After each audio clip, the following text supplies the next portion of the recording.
Sejam todos bem-vindos ao programa 007 do podcast Polológica. Mais uma vez, meu amigo Nicolas Reis aqui para a gente fazer uma análise dos últimos acontecimentos políticos na nossa cidade e na região. Nicolas Reis, vindo do show do Eric Clapton, atrasou a gravação. Vida de rico é outra coisa, né, cara? Eu não sei, mas deve ser bom. Daí, Jean, tudo bem? 7ª semana, que alegria que é. A gente está chegando na 7ª semana. Isso significa que a contagem regressiva da eleição também começa a chegar ao fim, está chegando no dia 0, no dia D. E eu queria começar, primeiro, lógico, dando aquele bom dia, boa tarde, boa noite, porque as pessoas assistem em horários diferentes, e agradecer, evidentemente, a audiência. E perguntando ao Jean o que ele acha da campanha, porque eu estou achando que ficou morna. Eu tinha aquela expectativa de que ela ia esquentar, não esquentou coisa nenhuma. A gente está há poucos dias, pouco mais de uma semana do dia da eleição, e a verdade é que a campanha está bem morninha, Jean. Na verdade, a campanha eleitoral Itajaí, ela tem uma inovação este ano. Ela está extremamente presencial do ponto de vista de rua, do ponto de vista físico. Assim. Eu percebi que os três candidatos, por serem jovens e uma campanha, eles têm feito uma campanha de corpo a corpo muito mais forte, de maneira tradicional, vamos dizer assim, né? E tem trazido pouco calor, vamos dizer assim, para as redes sociais, para as manifestações, tirando algumas situações como foi no debate do NSC, não passou de 23 graus. Essa campanha, como a gente falou no primeiro, acho que foi no primeiro programa, né? A gente dizia, já era para ter uma certa temperatura alta e acabou não acontecendo. Os candidatos resolveram adotar uma postura de não contrapor, de não enfrentamento, porém, isso soa também como omissão em algumas questões, né? Se a gente perceber o que está acontecendo no tabuleiro onde essas pedras estão jogando, muitos acontecimentos têm surgido, né? Tenho acompanhado na imprensa a situação caótica da saúde, que tem sido até escondida pelo governo, pela candidatura do governo, porém os outros candidatos ou não sabem ou se omitem da discussão. O Osmar tentou dar uma beliscada no Chiodini, no programa da NSC, e levou uma resposta e não fez o contraponto. Ele teria razão para fazê-lo e não fez. Então, assim, essa postura que eles têm adotado deve ser estratégia de campanha, deve ser estratégia de marketagem, mas, sinceramente, esse tipo de postura acaba conduzindo ou levando o eleitor a tomar decisão na última hora. Isso é vantagem? Isso não é vantagem? Isso é uma roleta russa do ponto de vista de resultado? Então, assim, nós temos a situação do Porto. Eu recebi algumas mensagens de alguns trabalhadores portuários bastante indignados, porque está previsto encostar 2 navios teatro com alguns containers em cima, só que, como não há alfandegamento nos 2 berços do tal contrato, que não é contrato da licitação, que não participou da licitação, ainda atrapalha a questão da carga geral, que é o que está dando subsistência para a comunidade portuária, minimamente, ali, né, para o trabalhador portuário e algum resultado no espectro do transporte. Então,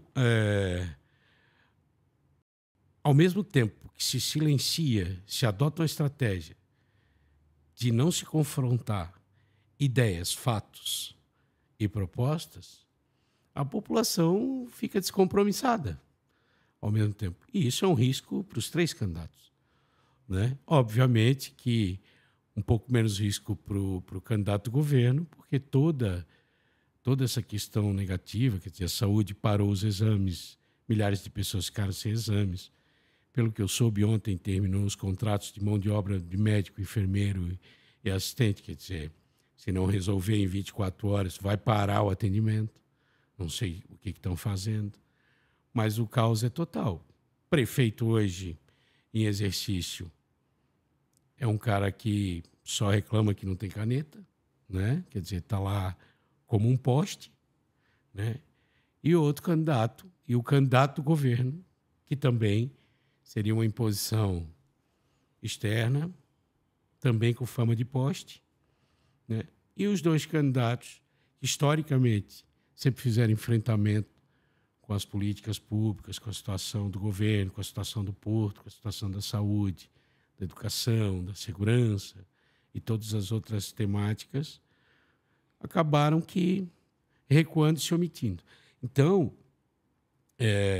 vejo com preocupação se eu tivesse a responsabilidade de eleger um dos 3, porque realmente, quando você não assume compromisso com a sociedade passa a não ter compromisso com ninguém. Quer dizer, não houve um trabalho...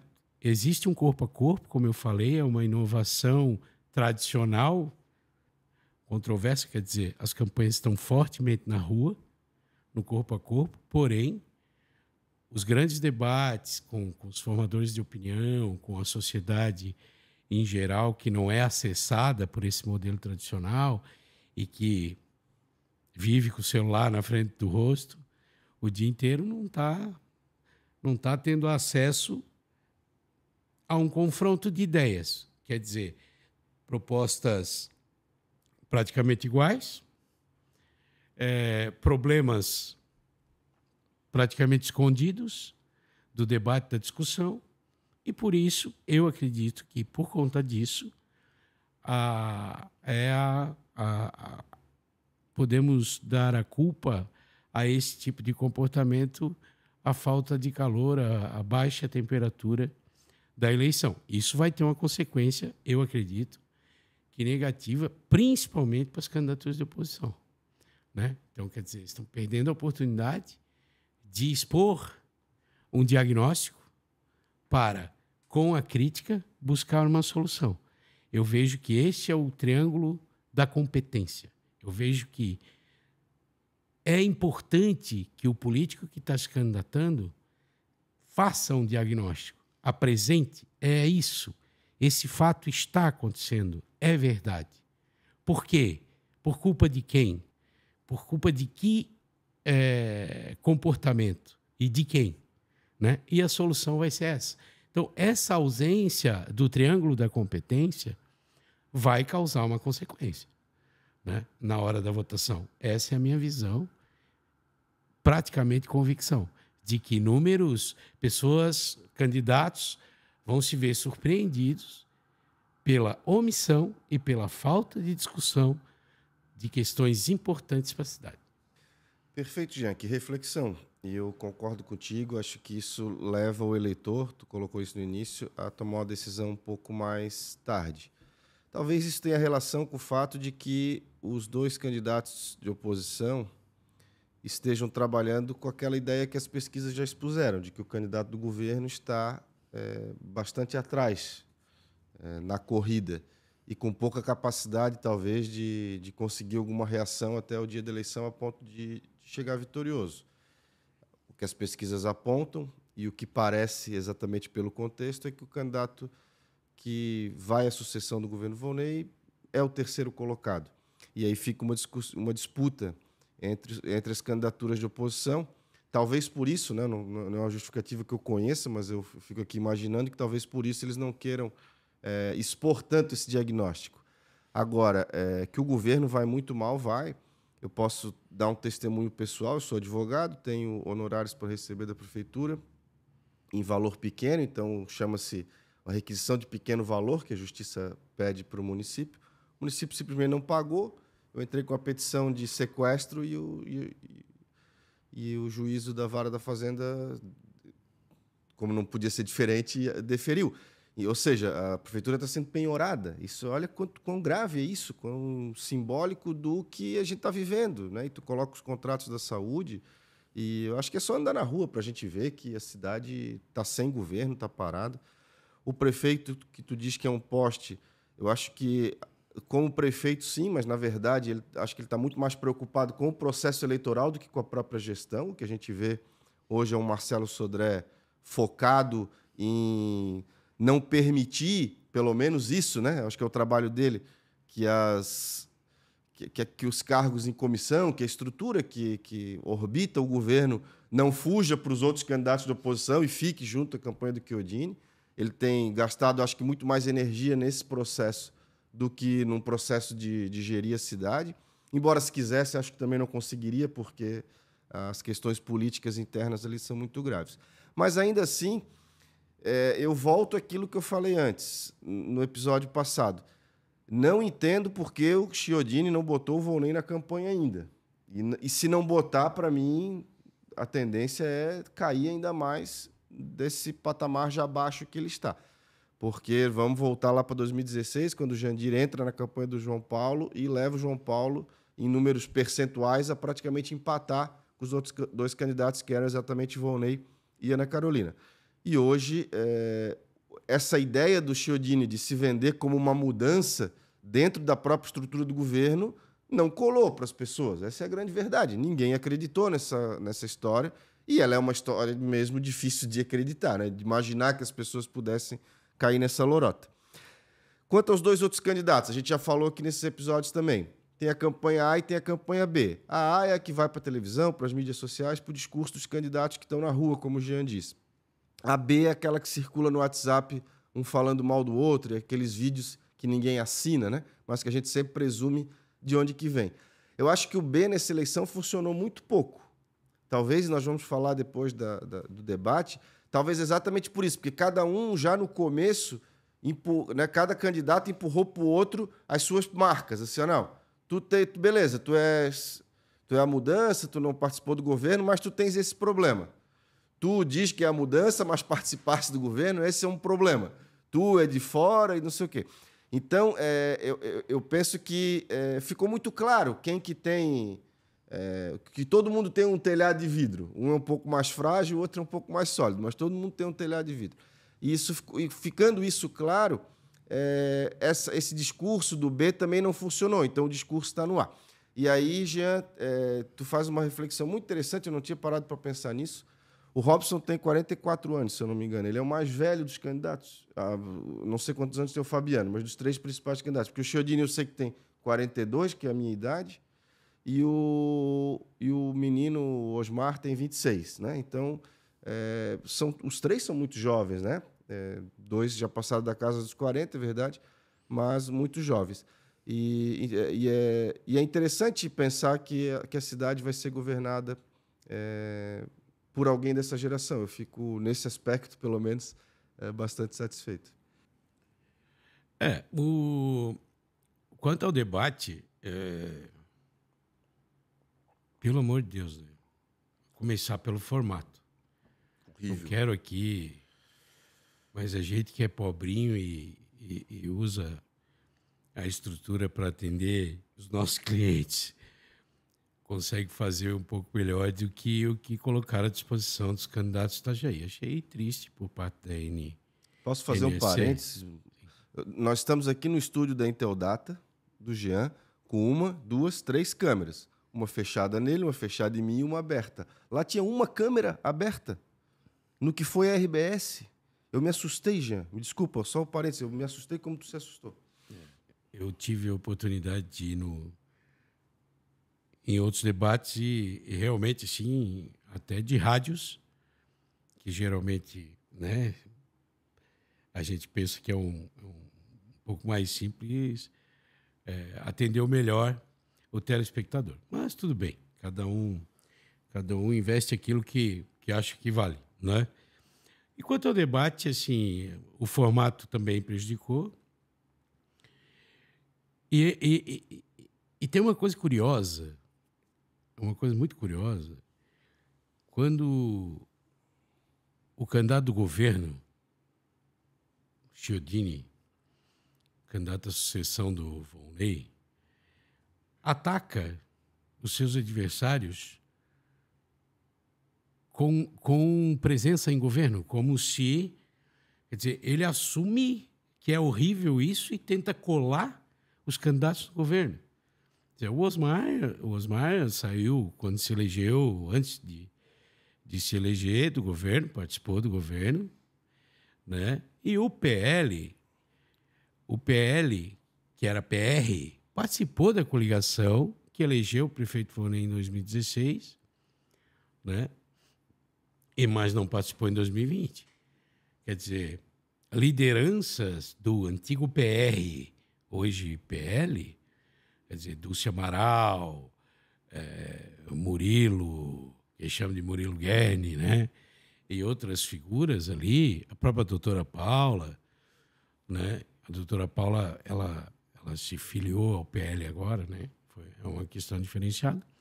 Mas o Robson nunca participou. O Robson sempre fez oposição, seja no período como vereador, como no período como candidato, como pré-candidato ou como candidato a prefeito em 2020, enfrentando o governo, que vinha de uma pandemia, do momento em que o prefeito vivia um momento bastante positivo, mesmo vivendo aquela crise da água, do sal, que a gente já comentou aqui.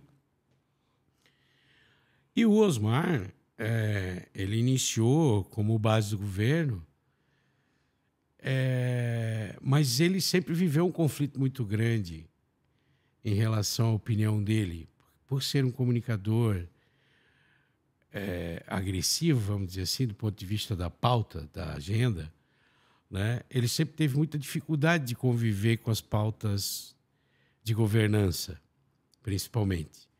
O que isso também atrapalha um pouco quando a gente avalia do ponto de vista de tomada de decisão.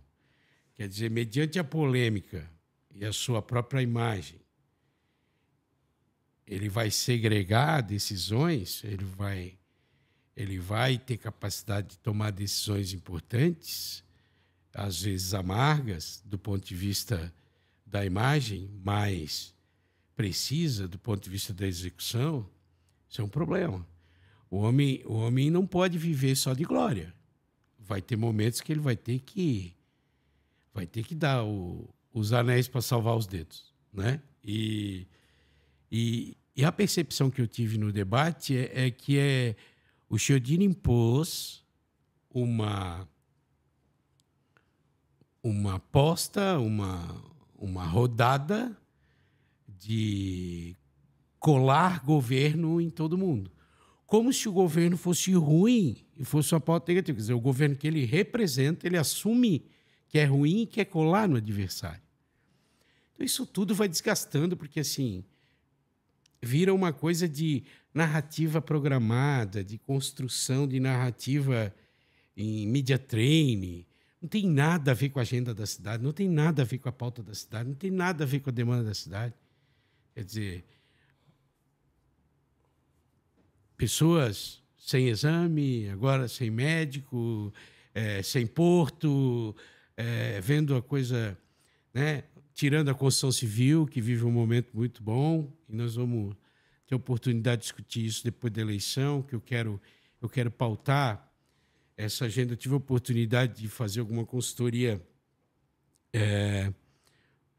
para campanhas de Balneário Camboriú e pude verificar um link que a gente tem que ver como é que isso vai se construir, porque Itajaí não é Balneário Camboriú, né? Itajaí tem uma outra vocação, né? E figuras de Balneário Camboriú que aqui acabam construindo situações que pode levar Itajaí para um prejuízo, né? Mas a gente vai conversar isso mais para frente. Eu estou estudando sobre isso, não gosto de falar sem estudar profundamente as coisas. Mas é isso que eu vi do debate, assim, um desespero grande do Chiodini de dividir a agenda ruim, de dividir a marca ruim com os outros candidatos. Eu vejo que o Robson reagiu bem, quer dizer, como liderança do partido, ele tomou a decisão de dizer no ar, ao vivo, exonere todo mundo, não fui eu que nomeei, não fui eu que convidei, não fui eu que convoquei, não tenho nada a ver com isso. Quer dizer, o prefeito foi lá e colocou, então o problema dele, né? Mas o Osmar fraquejou, deu uma fraquejadinha, como diziam os bolsonaristas, deu uma fraquejada na situação quando o Chiodini se aproveitou da questão do exame para colocar a conta nas costas dele. É isso. Pronto, vou começar pelo começo. O debate e o formato foi muito ruim. Quem assistiu foi pelo YouTube. Os dois jornalistas da NSC, inclusive uma, a Dagmar Spaltz, outra eu francamente não conheço, mas que eu considero das melhores jornalistas do Estado, sentaram aqui do lado do mediador e, na sequência, os candidatos próximos da Câmara. E os últimos candidatos, o Robson, flagrantemente o mais prejudicado, teve que ficar falando assim de lado. É uma coisa... Para qualquer padrão de televisão, mas especialmente da NSC, a gente esperava mais. Isso que existia, essa questão era técnica, não tinha câmera suficiente, existia a possibilidade de botar os jornalistas aqui e os candidatos mais para lá, para que os três ficassem de frente. Por exemplo, como eu tenho a barriguinha saliente, eu não ia aceitar. Não ia aceitar. Deve ter sido sorteio, eu não imagino que o Robson ia submeter aquilo ali sem ser sorteado. Não sei se foi, eu estou aqui especulando, mas a NSC pecou demais. Na hora do vamos ver, eu acho que esse debate repetiu os outros, né?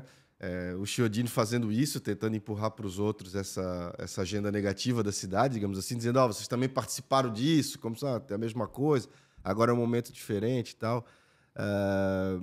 Também acho que o Robson saiu melhor nesse descolar do governo. E assim, tem que falar, vamos falar francamente, né? O Chiodini é do MDB, do partido do Volney, ele pode dizer que a mudança pode até ser, porque só o futuro que vai dizer, ninguém tem bola de cristal, mas ele é hoje a sucessão de um governo, ponto. O prefeito em exercício trabalha para ele, os partidos que estão no governo trabalham para ele. É ele a sucessão, e não há outra, é ele. O Osmar, e esse eu acho que é o principal telhado de vidro dele, ele não conseguiu ainda dizer por quê ele foi governo. Ele indicou cargos no governo. Eu estou dizendo isso porque o Chiodini diz e ele não consegue dizer que não. As outras campanhas dizem e ele não consegue dizer que não. Porque ele se elegeu, ele tinha uma estrutura. O vice dele também, o Marcelo Werner, que igualmente é meu amigo, igualmente eu respeito demais, compunha o governo até pouco tempo. O Robson não só foi oposição ao Volney, como foi oposição ao Jandir. O Robson inicia na política em 2012 como coordenador da campanha do Deodato Casas contra o Jandir Bellini, na época. E depois contra o Volney em 2016 com a Ana Carolina. E depois, em 2020, contra o Volney.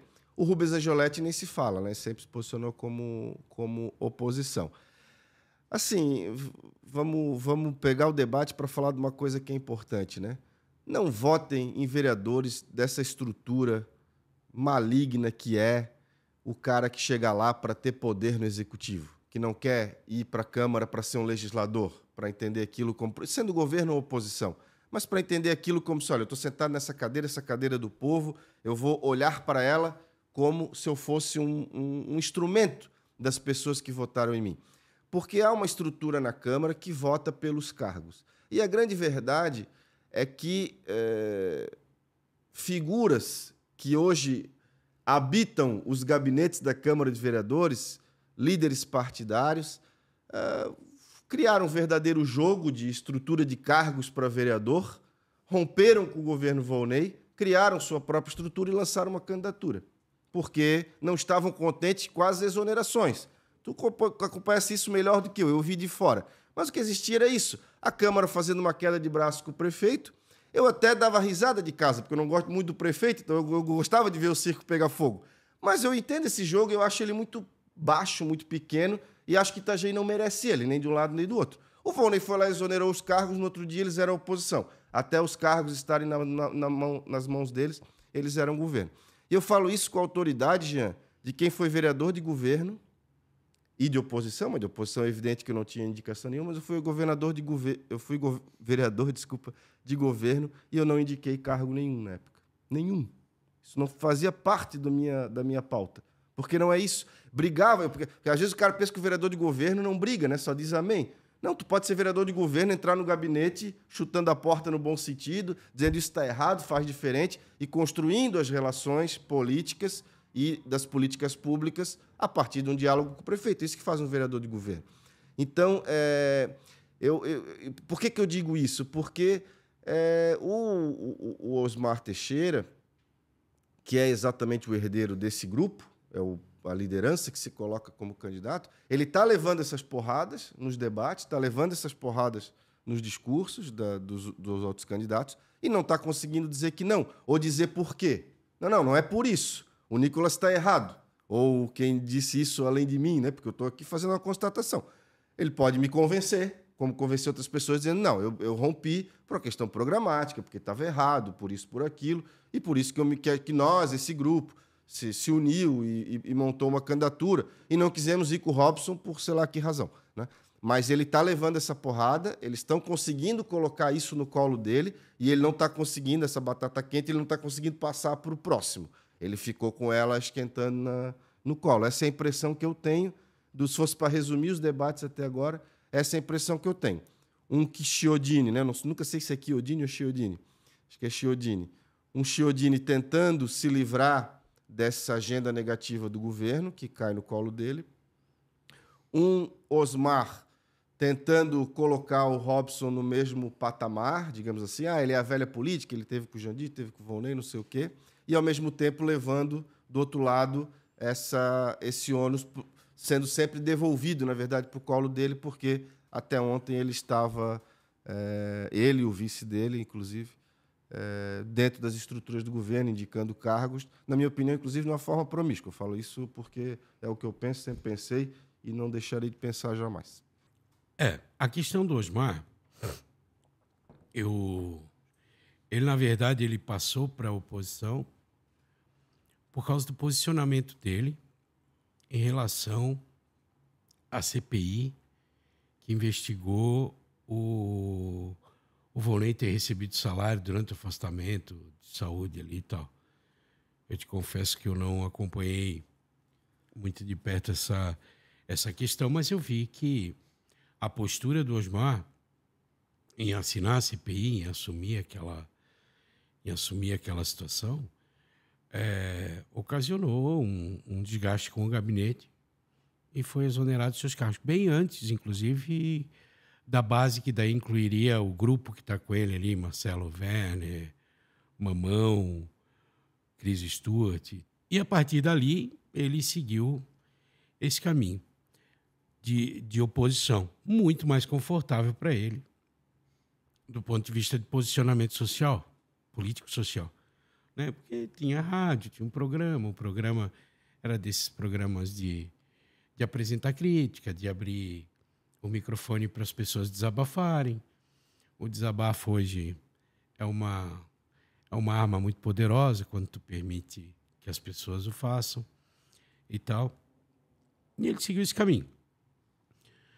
Mas depois, ele também participou, e aí eu esqueci, eu quero pedir desculpas aqui para os nossos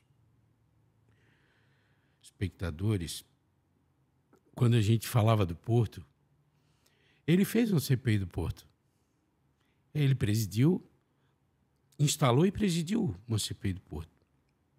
Só que nenhuma satisfação foi dada para a população sobre isso. Não lembro de nenhuma. São questões graves, são questões sérias, porém nada foi apresentado do ponto de vista de resultado. E tanto é que esquecemos, no dia que fizemos um programa praticamente inteiro de Porto aqui, esquecemos, inclusive, que houve uma CPI do Porto. De tão sem relevância que foi seu relatório e sua entrega para a sociedade e para a comunidade portuária como um todo. Mas aí é uma questão de correr atrás e pesquisar. Mas voltando para a situação principal, talvez, eu acho muito tarde, Mas talvez de hoje, quinta-feira, até a reta final da eleição, ali, até o dia 6 de outubro, a coisa aconteça de maneira diferente. Tem gente aí prometendo coisas boas e coisas ruins de todos os lados. Agora, o que vai acontecer? Só Deus sabe. Porque não há uma previsibilidade, não existe uma pauta, não existe uma agenda, não existe nada sendo discutido no âmbito de uma sociedade na questão macro, né? Então lá, aperta a mão, abraço, voto em ti, me ajuda, cuida de mim que eu cuido de ti, aquela coisa toda, né? Concentrado nos bolsões, né? Mais além do Rio Itajaí-Mirim, quer dizer, do São Vicente até o interior. Aqui muito pouca movimentação, né? Do lado de cá do Rio Itajaí-Mirim, leia-se do bairro São João e São Judas e Dom Bosco para cá, até a Praia Brava. Então, talvez a população esteja tão desconectada porque realmente não houve uma conexão. E o que comprova também que a população está mais ligada no entretenimento, que é um celular, do que propriamente nessa questão de vou lá na rua receber um abraço e tal. E outra questão que aconteceu, Nicolas, já quero emendar, e não tem muito que diagnosticar dessa geleira toda,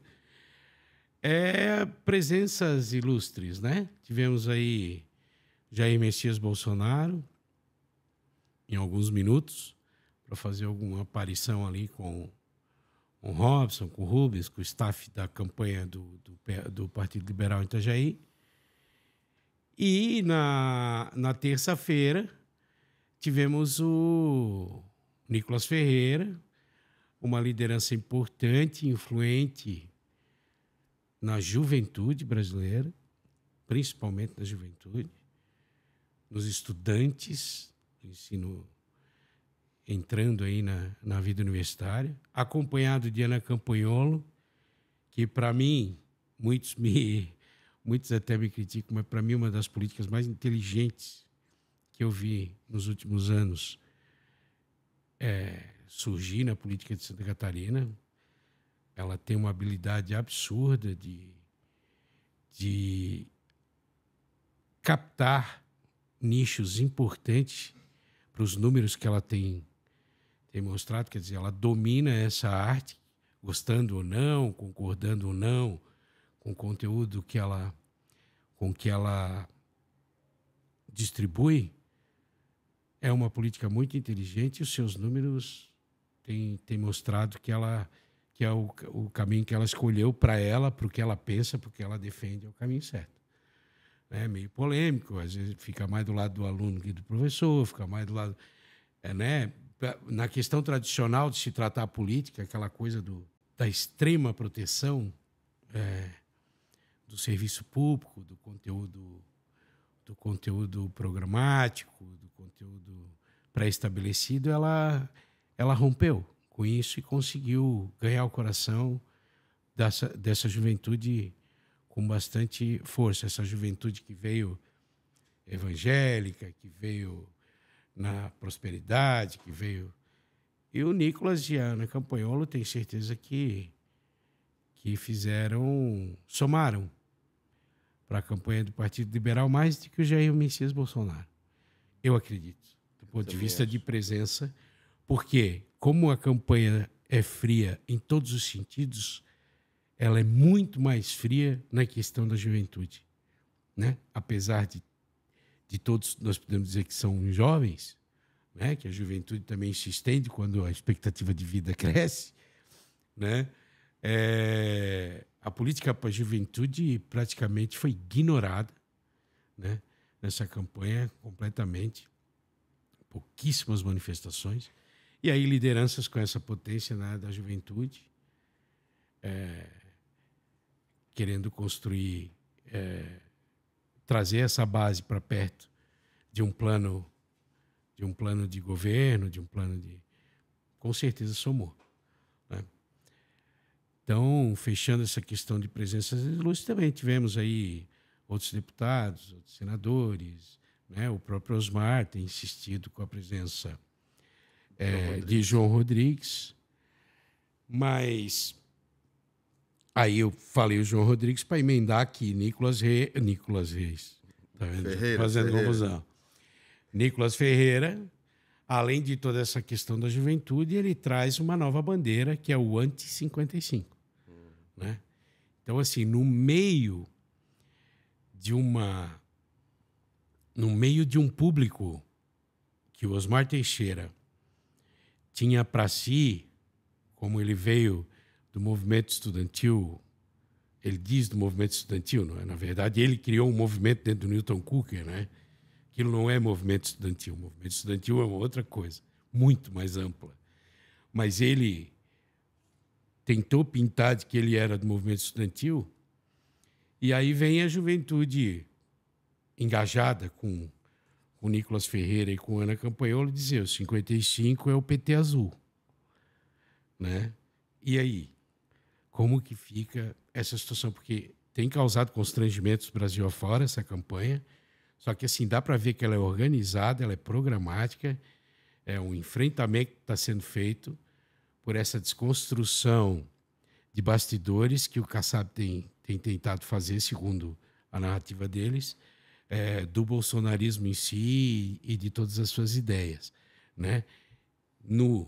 Na frente da cortina, se comportando de uma maneira para capitalizar votos e por trás da cortina operando para desmontar aquilo que eles entendem que estão construindo com a direita, com a extrema-direita e com tudo mais. Então, eu queria que tu me fizesse uma análise em relação a isso, para não ficar só na minha opinião. Né? Precisa mais? Tá tudo explicadinho? Dá para ir para a prova amanhã e gabaritar. É exatamente isso. Vamos lá, as presenças. Primeiro, o Chiodini trouxe, acho que o de Nadal. Acho que foi quem eu vi. Não pode ser que tenha trazido mais alguém.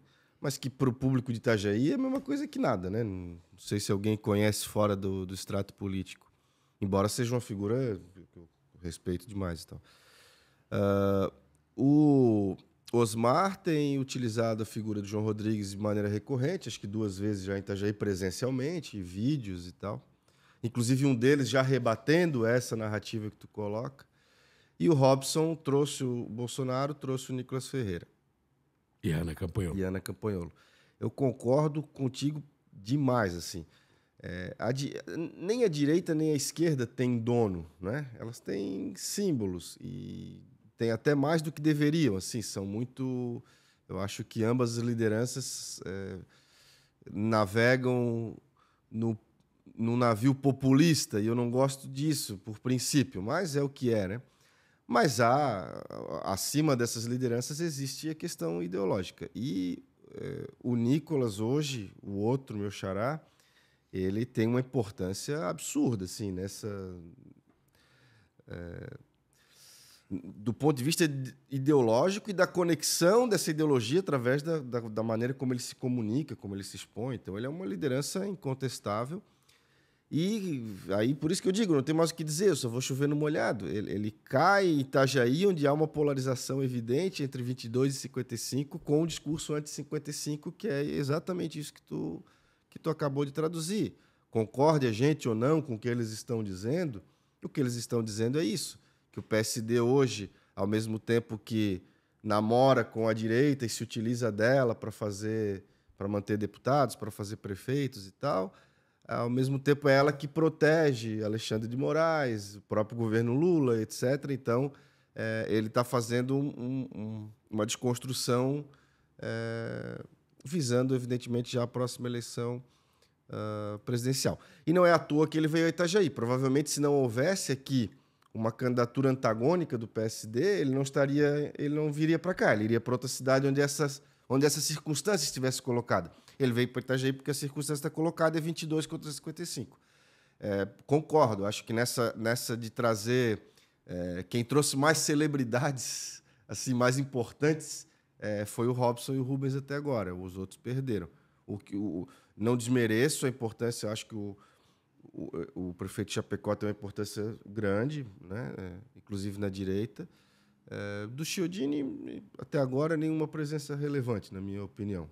sei se ele vai conseguir trazer alguém, mas não. É isso, Jean. Não tem, o que eu falar mais, eu vou dizer o que tu já disse, porque tu escreveu tudo direitinho.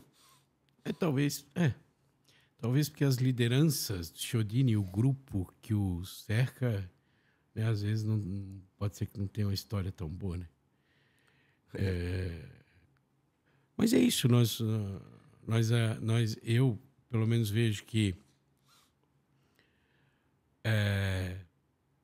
os candidatos estagiários se tornarão opções e não convicções.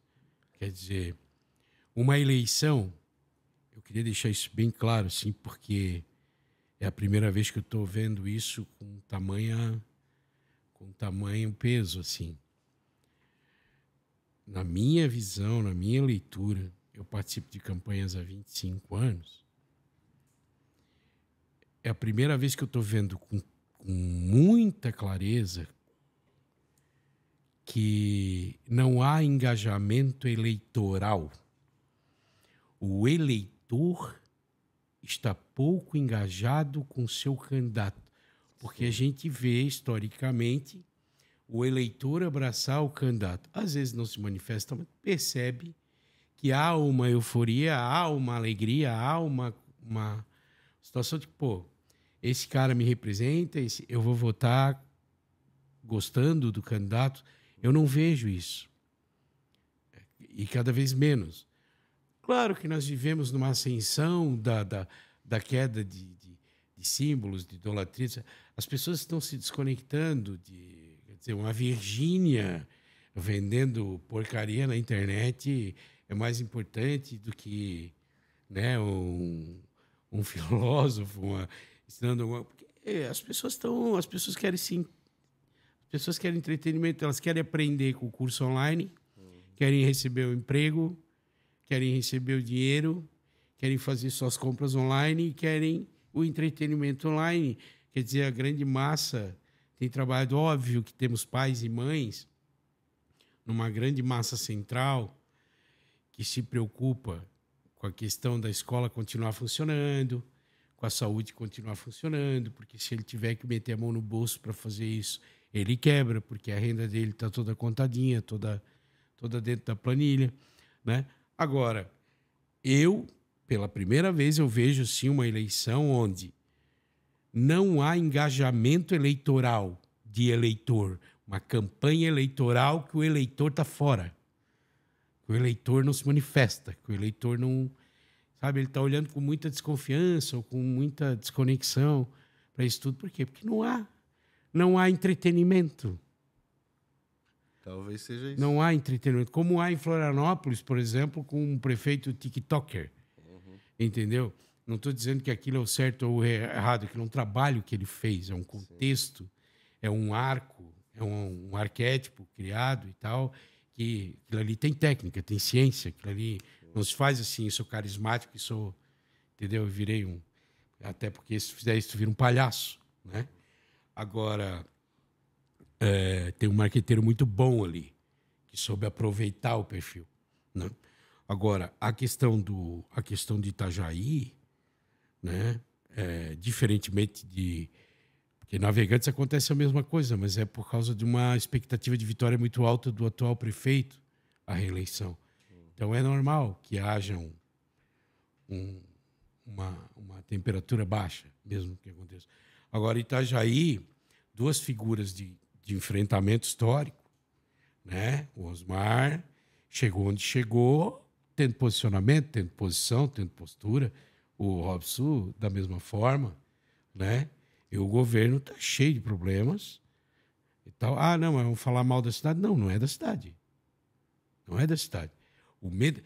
Dá para perceber que a ciência da campanha de Chiodini sempre foi essa. Já vou falar que estão falando mal da cidade para não falarem do governo que eu quero ceder e que eu faço parte. Eu vou falar que eles são do governo para eles não terem coragem de falar do governo. E não é verdade. A questão da gestão, a questão da prática da gestão, parte boa e parte ruim, é normal que o candidato de oposição potencialize aquilo que é ruim, aquilo que não está dando certo, aquilo que está aquilo que está afetando a vida das pessoas de maneira negativa. Óbvio, porque ele precisa diagnosticar para dizer que vai melhorar. Né? A técnica da proposição política é: tá assim, por causa disso, eu vou melhorar assim. Ponto. Então é necessário. Agora, nem isso está acontecendo. É isso que eu falo, assim, a falta de uma lógica de competência política, de agenda política, de comprometimento político, faltou. E tem faltado. E persiste. Então, surpresas podem acontecer porque não há conexão. Campanha eleitoral sem engajamento de eleitor vai trocar de nome. Vai trocar de nome. Eu não sei que nome vão dar para isso depois. Mas que não é uma campanha eleitoral sem eleitor, não há. Eu ouvia tu falando e eu comecei a me lembrar das postagens dos candidatos nas empresas, né? Eu fui candidato 7 vezes, né, Jean? Então eu visitei que empresa que tinha na minha época em Itajaí, eu entrei para falar com os funcionários sempre que pude. E eu sempre tomei o cuidado de não fotografar as pessoas, porque eu me sentia constrangido. Aquela pessoa ali está me ouvindo, eu estou pedindo o voto dela, mas de longe significa que ela vai votar em mim ou que ela tem algum apreço por mim. Eu sempre gostei de preservar a imagem. Nunca postei a foto das pessoas. Postava eu discursando daqui. E os 3 candidatos estão usando as imagens das pessoas que estão lá nos seus trabalhos, digitando no computador, tiveram que parar forçadamente porque o patrão mandou, embora muitos, de fato, gostam daquele momento, porque é uma oportunidade de dialogar com o candidato, não estou discutindo esse mérito. Mas eles, porque... tu estavas falando, estou imaginando, eles estão usando isso porque eles não têm muito imagem com as pessoas, né? Tem pouco. Eles usam as imagens das passeatas, que é só os cabos eleitorais, aí é fácil, né? Vai lá dar abraço e tal. Mas aquela coisa da rua, do calor, do abraço, do contato, mesmo daquela visita casa em casa, eu sei que os 3 estão fazendo, não estou dizendo que não, mas é que a gente faz sempre uma comparação com o passado, né? E no passado era muito diferente. Eu me lembro das caminhadas no início da minha trajetória, lá em 2004, 2006, 2008 ainda. As pessoas saíam de casa, aquilo virava uma festa, né? Aquilo virava uma ocasião. Antes ainda, na minha infância, os comícios, né? A mesma pessoa que ia no comício do Arnaldo ia no comício do Jandir. Ia no do outro também. Mas isso era bacana, porque era a cidade, o eleitor se... Então, assim, eu acho que é um pouco do contexto que, de fato, arrefeceu no mundo inteiro, no Brasil e tal. E também do perfil dos candidatos, que eles não têm nenhum dos 3, aparentemente, tem essa capacidade, né? O Jandir, por exemplo, né? O Jandir, ele saía na rua, as pessoas queriam ir lá, né? Para tocar, para falar com ele, porque ele tinha nele esse carisma que poucos têm. E não me parece que nenhum dos 3 candidatos tenha isso a ponto de fazer a campanha ser uma festa. Não sei se é bom, não sei se é ruim. Às vezes eu me caio naquela caixinha assim de achar é culpa da justiça eleitoral, que proibiu placa de determinado tamanho, que proibiu camiseta. Eu sempre achei que essas proibições foram ruins, porque, sabe, eu achava legal do cara poder dar uma camiseta. Não pode artista. Eu, por exemplo, usava um perna de pau na minha campanha. Aí proibiram o artista porque eles queriam coibir os showmícios, aquelas montoeiras de dinheiro que se gastava, que era um absurdo mesmo. Aí tu proibiu um carinha de fazer um teatro na rua, por exemplo, que é barato, valoriza o artista, valoriza o processo democrático. Essas coisas acho que a justiça eleitoral falhou. Mas o povo brasileiro sempre teve, e o povo brasileiro é muito bom nisso, a criatividade de driblar as normas, né? Então, mesmo quando houve algumas proibições da justiça eleitoral, o próprio eleitor, esse cabo eleitoral mais empolgado, ele dava um jeito de substituir. Não pode placa, ele ia lá e metia uma bandeira. Não pode camiseta, ele ia lá e tocava um adesivo gigante na camisa. Ou seja, ele sempre deu um jeito de... E hoje não. Tipo, tá proibido, tá proibido. Ninguém... Sabe, eu vi, acho que 1 ou 2 bandeirinhas para fora do carro até agora na eleição e nós já estamos na véspera. Placa em casa, muito pouco. Alguém desenhando a fachada da casa para fugir da norma eleitoral, eu praticamente não vi, né? O que a gente vê é candidato sendo multado por exagerar o espaço, mas daí o próprio candidato. Mas eu digo, as pessoas, né? aquela coisa que tinha do cara que, não, eu vou votar no Nicolas. Cara, ele fazia daquilo, fazia faixinha, botava no filho, o carrinho de bebê, saía fantasiado para a rua. Existia uma coisa mais... Acho que isso foi por conta do sei. rigor da justiça eleitoral. Não, é isso que eu acho que não. Eu acho que não. Eu acho que durante muito tempo eu achei que era isso, mas eu acho que não. Eu acho que deve ter um pouquinho nessa conta, mas eu acho que o principal é esse arrefecimento das pessoas mesmo.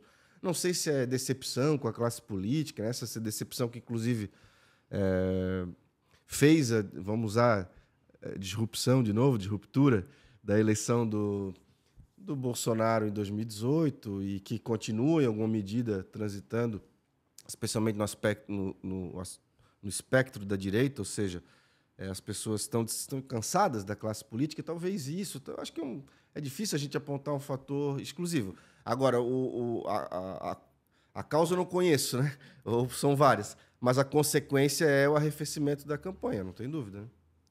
Né? E também consequência do comportamento, né? Hoje ainda eu publicava um corte sobre essa questão do comportamento político, né? A confusão que está posta nos mandatos políticos que estão confundindo ou se confundindo com redação de jornal. Sim, sim. Tá muito... Quer dizer, o cara fica dando notícia, e depois não sabe por que não se reelegeu. Não levantou bandeira, não representou ninguém. Sim, ficou brigando com o governo 4 anos para dar notícia final de tarde dizendo que xingou o prefeito, que xingou não sei quem, que xingou não sei quem. E o cara do governo contrapondo o xingamento. Quer dizer, o tempo todo essa questão do cargo. O segundo mandato do governo Volney e da legislatura da Câmara foi praticamente pautado por cargo. Sim. Quer dizer, porque havia uma tensão, que houve uma virada de mesa, vamos dizer assim. Porque os caras... O grupo ganhou a eleição em 2020 com o prefeito Volney, passou a governar com o prefeito Volney, mas passou a ter uma postura de oposição na Câmara. O prefeito Volney, não suportando mais, mandou tudo embora, 90 e poucos cargos, e aguardando uma recomposição. Ela não aconteceu por uma série de fatores. Mas ela foi pautada por isso, por um comportamento equivocado do ponto de vista programático, de governança, de governo. Não estou falando de posição política, não estou falando de posicionamento individual dos vereadores, mas estou falando de posicionamento de governança, de institucionalmente apoiar pautas e agendas que elegeu todo mundo, né? Não aconteceu por conta de tensão de cargo o tempo todo. Não vou votar numa coisa que tinha que votar, que era certo votar, nada de errado, porém, porque se tu não me der isso, não me der aquilo, virou um pandemônio, né? Então, o governo estava pagando para não conseguir administrar, então melhor não pagar. E continuou sem administrar. E a coisa foi aos trancos e barrancos até agora, até hoje, né? Onde a pauta da Câmara sempre está ligada a algum tipo de tensão de interesse individual ou de um pequeno grupo, né? Seja de que lado for, né? Eu vejo isso abertamente, claramente. Quem sabe ler política, se assistir a sessão da Câmara, percebe o tempo inteiro. Ô, Nicolas, é isso mesmo, então a campanha eleitoral da Itajaí está nisso mesmo. Não vamos ter muito o que entregar hoje, então. Jean, das duas, uma. Ou a tua teoria está certa e as pessoas vão deixar para definir o voto na última hora, ou a tua teoria está muito errada e as pessoas já decidiram o que elas querem e a eleição já está, na verdade, decidida. Se a eleição fosse amanhã ou se for no dia 6, não vai mudar muito. A gente sempre tem que ter em mente que eleições... O que muda uma curva de pesquisa e tal é um fato que eventualmente aconteça, um fato muito extraordinário, que apareça algum caso obscuro que, de repente, ganha luz e tal. Se não acontecer nada disso, me parece que, do ponto de vista de esquentar, não vai. Não vai. Vai ficar nisso aí. Essas bandeiraços final de tarde, cada candidato vai fazer suas 2 últimas caminhadas agora nos próximos sábados. Provavelmente vão marcar carreatas para o último sábado, provavelmente, né? A cidade vai ter que conviver certamente aí com 3 carreatas no sábado que antecede a eleição. Os candidatos vão continuar visitando empresas, fazendo seus trabalhos de subir em caminhão durante a semana e esse tipo de coisa. Mas eu não vejo a população comprando essa briga, se fantasiando, indo para a rua, buscar votos pelos candidatos. Acho que cada um vai ter que fazer por si, utilizar o que resta dos programas eleitorais de TV, que, francamente, acho que não tem feito tanta diferença, né? Assim como não tem feito o B, acho que esses vídeos que estão circulando, apontando dedo um para o outro, até agora não teve nenhum impactante o suficiente para transformar curva que pode influenciar resultado. É isso, as pessoas estão... Certamente as pessoas estão observando a campanha, pela rede social, pela TV, estão olhando, né? Mas ou tem o seu candidato já definido, ou nos próximos dias vão definir, nós vamos chegar no dia 6 com o resultado. Campanha eleitoral vai ter que mudar de nome porque o eleitor não está mais nem aí. Campanha candidatal. Ou ele está observando o que menos decepciona, que a gente tem visto. Eu presto serviço a alguns institutos de pesquisas que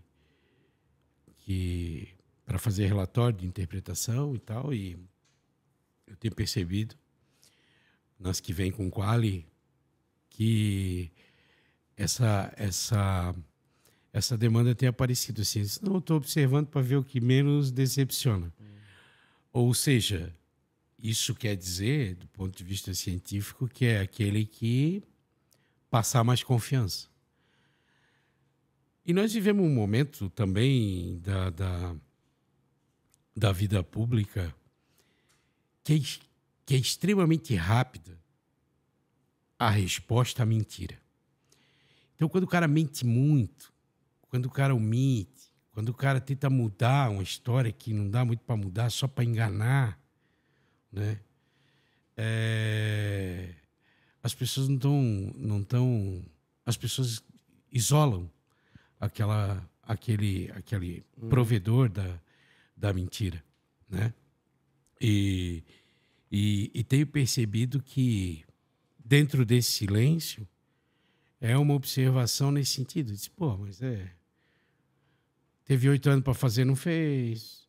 Agora está dizendo que vai fazer tudo, não fez nada. Então, isso tem aparecido muito assim. Então, mentir, cair do céu ou cair de paraquedas e começar a dizer que é o Redentor, não está colando. Não está colando e não vai colar, Jean. É exatamente isso. As campanhas se reconfiguraram. Itajaí tem uma característica muito interessante. Tu tens batido nessa tecla há um tempo e eu também sempre pensei isso. O itajaiense, como o itajaiense é um povo de classe média, e eu vou usar tuas palavras, assim, o orçamento dele serve para aquilo ali, né? Para pagar o aluguel, a prestação da casa, a prestação do carro e tal. E ele utiliza do serviço público de saúde, ele utiliza da creche para um filho mais novo, ou da escola para um filho mais velho, ou da universidade. E se ele precisar, se ele não tiver o médico no posto de saúde, ele tiver que tirar do bolso, né? Isso tens dito, ele o orçamento dele fica comprometido. Então, Itajaí é uma cidade que, majoritariamente, olha para o serviço público. O serviço público tem que estar funcionando. Se não tiver, vai me dar problema. Então, muito provavelmente por isso, devem ter outros fatores também, mas Itajaí, é por essa razão que ela é conservadora na hora de votar. Estou dizendo conservadora de costume, nada disso. Ela manteve, entre o primeiro governo do Arnaldo Schmidt e esse que está terminando agora do Volney, são só 4 prefeitos em 40 anos. Ou 2 em 28. Por isso, não é? Porque elas gostam. Não, vamos lá, vamos para onde está dando certo. Eu acho que isso é o que vai determinar muito o voto. E aí, lógico que vender ilusões não vai funcionar. Dizer que vai fazer o que não fez não vai funcionar. O que vai funcionar, na minha opinião, é que tipo de transição de qualidade que é possível ser feita, né? Eu acho que é isso que majoritariamente está nesse momento na mente do eleitor e vai se transferir para a urna no dia 6. Para mim, é essencialmente isso. Política tem 1 milhão de fatores, se a gente ficar discutindo todos, né? Mas, essencialmente, na minha opinião, é isso que vai pesar no dia 6. É isso, Nicolas. Então, eu queria agora confirmar que tu me pegasse de surpresa no último programa, me colocasse a responsabilidade, mas a nossa equipe aqui trabalhou a semana inteira aí e com certeza agora no dia 6 de outubro, a partir das 16 horas, nós vamos estar ao vivo aqui da bancada, acompanhando as apurações, divulgando as apurações, comentando toda a movimentação. Obviamente que às 16 horas começa uma cobertura mais básica do que aconteceu durante o dia, tudo dentro da legislação, né? Para não interferir de maneira nenhuma na questão eleitoral, que se encerra às 17 horas, até para a gente criar um clima ali. Mas a partir das 16 horas nós vamos estar ao vivo, acompanhando a movimentação na região, né? E a apuração da votação a partir das 17 horas aqui no canal. Vai estar eu e o Nicolas. Ainda estamos estudando a questão de convidados, mas com certeza estaremos aqui. Esperamos que todos vocês nos acompanhem ao vivo, com alta qualidade, definição, som.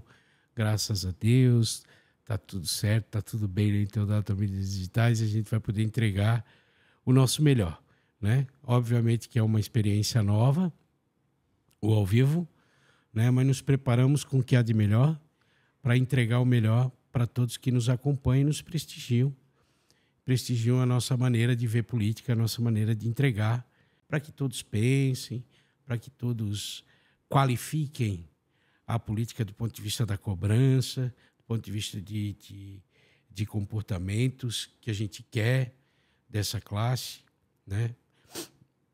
E vou ficar muito feliz se eu tiver uma audiência interessante e qualificada para o dia 6, para a gente discutir pelo menos a virada geracional, o que vai acontecer dia 6 de outubro.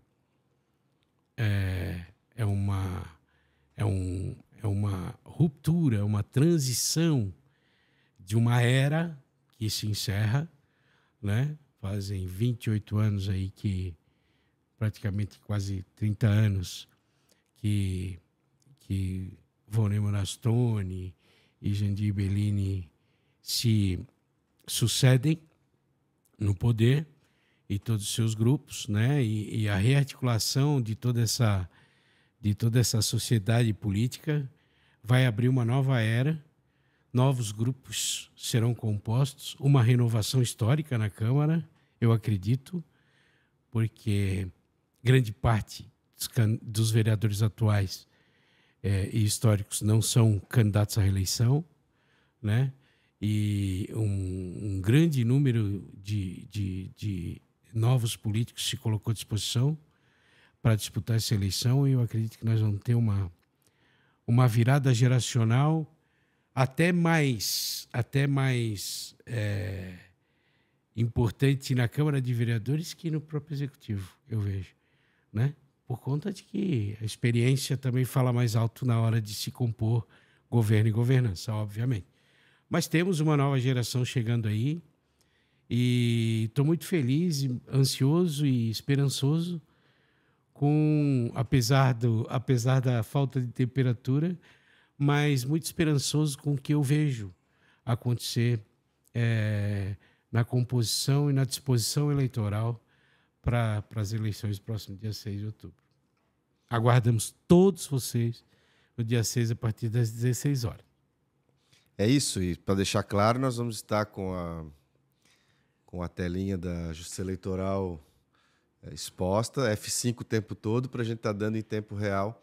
E teremos equipe também percorrendo os colégios eleitorais, as escolas, as sessões eleitorais, coletando informação digital dos boletins, nos mandando as parciais antes dos primeiros resultados aparecerem nos dados. Nós teremos dados oficiais, porque mais uma inovação da Justiça Eleitoral esse ano, a disponibilidade de acesso aos boletins através de códigos e tal. A gente já providenciou tudo isso e a nossa equipe vai estar na rua nos informando ao vivo com links para a gente já ir discutindo depois do encerramento das 17 horas da eleição proporcionalmente o que vem ocorrendo, né?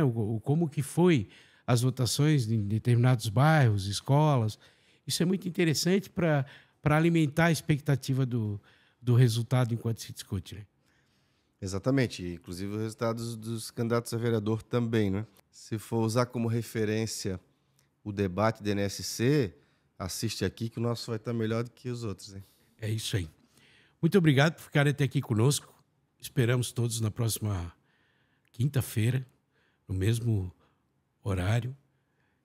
E até o próximo programa. É o 08.